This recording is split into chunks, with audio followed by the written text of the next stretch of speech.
Shalom Bapak Ibu, selamat pagi, salam sehat buat kita semua. Firman Tuhan yang ingin kita renungkan pagi hari ini, ya Ibrani 4 ayat 14 sampai 16. Ya, Ibrani 4 ayat 14 sampai 16. Saya bacakan untuk kita semua. Ini judulnya adalah keberanian untuk berdoa. Karena kita sekarang mempunyai imam besar agung yang telah melintasi semua langit, yaitu Yesus Anak Allah. Baiklah kita teguh berpegang pada pengakuan iman kita. Sebab imam besar yang kita punya bukanlah imam besar yang tidak dapat turut merasakan kelemahan-kelemahan kita. Sebaliknya, sama dengan kita, ia telah dicobai, hanya tidak berbuat dosa. Sebab itu, marilah kita dengan penuh keberanian menghampiri tahta kasih karunia, supaya kita menerima rahmat dan menemukan kasih karunia untuk mendapat pertolongan kita pada waktunya. Ya, Bapak Ibu Saudaraku yang dikasihi oleh Tuhan, salah satu perbedaan antara di zaman kasih karunia perjanjian baru ini dengan perjanjian lama adalah dalam hal juga berdoa. Ya, ketika berdoa dahulu sebelum zaman kasih karunia atau sebelum zaman perjanjian baru, tidak boleh orang datang sembarangan kepada Tuhan. Tetapi di masa sekarang kita boleh datang kepada Tuhan dengan berani. Ya, kita ingat misalnya satu kali ada perempuan Kanaan datang kepada Yesus. Dia berkata, "Tuhan, tolonglah anakku kerasukan setan." Ya, lalu Yesus berkata, ya sangat kasar waktu itu ya. Dia berkata, "Tidak pantas," katanya, "memberikan roti yang ditujukan kepada anak-anak, kepada anjing." Wow, ya. Tetapi perempuan itu terus dengan berani datang. Ya, betul, tetapi anjing juga makan dari remah-remah meja tuannya, katanya. Lalu Yesus memuji dia, ya. Karena memang di zaman perjanjian baru itu, di zaman perjanjian baru ini, saudaraku ya, kita boleh datang kepada Tuhan dengan berani.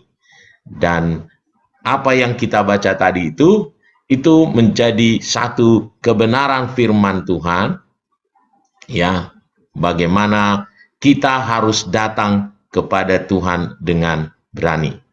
Ya, sebenarnya di dalam perjanjian lama, Daud ya menggambarkan betapa dia dengan berani kepada Tuhan, meminta kepada Tuhan dengan terbuka. Ya, luar biasa, ya. Kalau kita lihat Mazmur itu, ya dia berani meminta kepada Tuhan apa saja yang dia rasakan, dia kasih tahu kepada Tuhan. Nah, pagi hari ini saya rindu setiap kita boleh betul-betul memahami, kita berdoa dengan berani, saudaraku ya, berani meminta kepada Tuhan, berani berbicara kepada Tuhan, bukan karena kita pantas, bukan karena hebat gitu ya. Karena meskipun kita di zaman perjanjian baru ini, seringkali jemaat Tuhan itu mengandalkan doa-doa orang-orang yang dia pikir yang lebih sakti gitu, lebih dipakai oleh Tuhan. Enggak, dalam hal berdoa, setiap orang memiliki kesempatan, memiliki kuasa, memiliki anugerah yang sama untuk melihat pekerjaan Tuhan yang dahsyat. Ya, justru kalau lihat saudaraku, perjalanan di masa Tuhan Yesus, ya banyak orang-orang yang sepertinya ya tidak pantas gitu, tetapi oleh anugerah Tuhan, rahmat Tuhan yang besar, justru mereka melihat kuasa Tuhan yang luar biasa ketika mereka datang kepada Tuhan. Nah, ada dua hal yang tadi kita baca ini. Nah, dua hal di sini saya buat yang dalam bold biru. sebagai alasan mengapa kita harus berani datang kepada Tuhan. Nah, yang pertama adalah karena kita itu datang kepada imam besar agung kita itu yang berkuasa.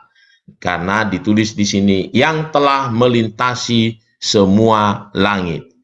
Tuhan kita Yesus Kristus itu adalah Allah yang berkuasa, yang telah melintasi langit. Ya, baginya tidak ada yang sukar, baginya tidak ada yang mustahil. Jadi kita datang bukan kepada yang tidak bisa melakukan apa yang kita mohonkan. Nah, jadi kita datang kepada Allah kita yang bisa melakukan semua, ya, apa yang kita butuhkan, mengadakan semua yang bisa kita butuhkan, ya, menciptakan bahkan dari yang tidak ada menjadi ada. Dia Allah yang sanggup. Bagi Tuhan tidak ada yang mustahil. Nah, kita datang kepada Dia dan Dia adalah imam besar kita, katanya. Ya, ini alasan yang pertama. Ya, itu sebabnya kalau datang kepada Tuhan, ya di zaman 2000 tahun yang lalu itu, ya mereka dengan berani karena dia tahu Allahnya Allah yang sanggup. Mari kita dengan iman kita juga beriman bahwa Allah kita Allah yang sanggup. Allah sanggup mengubahkan keadaan kita. Allah sanggup mengadakan apa yang kita butuhkan. Allah sanggup membuka pintu-pintu yang tertutup. Allah sanggup mengerjakan perkara-perkara yang dahsyat, yang luar biasa bagi hidup kita, bagi kota kita, bahkan bagi bangsa kita.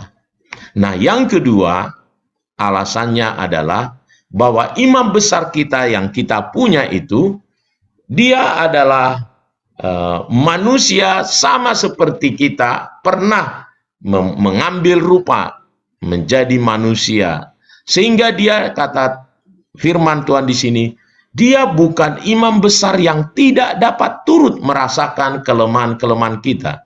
Sebaliknya, sama dengan kita, ia telah dicobai, hanya tidak berdosa.